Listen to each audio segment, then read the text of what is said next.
आणखी एक मोठी बातमी समोर येतेय। धनंजय मुंडेंचा पाय आणखी खोलात गेला असल्याचं आपल्याला बघायला मिळतंय।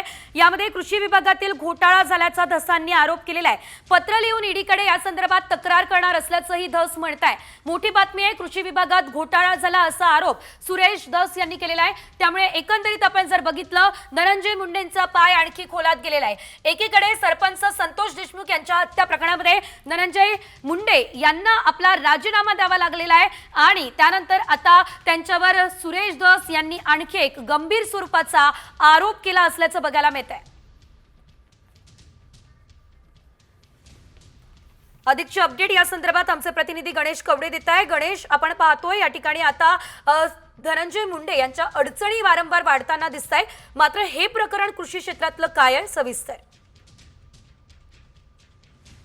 ज्यावेळी धनंजय मुंडे मंत्री होते आणि त्याच वेळेस यामध्ये मोठ्या प्रमाणामध्ये भ्रष्टाचार झाल्याचा आहे तो आरोप सुरेश धस जे आमदार आहेत त्यांनी केलेला पाहायला मिळतो। आणि यानंतरून खरं तर सुरेश धस आता या सगळ्या संदर्भामध्ये आहेत, ती ईडीकडे देखील आहे ती तक्रार दाखल करतात। त्यामुळे माजी मंत्री धनंजय मुंडे यांच्या कुठेतरी अडचणीमध्ये आहे ते वाढ झालेले आहे। तरी 200 कोटीचा साधारणतः हा घोटाळा असल्याचं सुरेश धसांकडून आरोप करण्यात आलेला आहे। त्यामुळे आता ईडी नेमकी काय कारवाई करते हे देखील पाहणं आता गरजेचं आहे। निश्चितच धन्यवाद गणेश दिलेल्या आहे सर्व सविस्तर अपडेट्ससाठी। एकंदरीत आपण जर बघितलं तर हा गंभीर स्वरूपाचा आरोप करण्यात आलाय, त्यामुळे पुढे कारवाई नेमकी काय होते हे पाहणं महत्त्वाचं असणार आहे।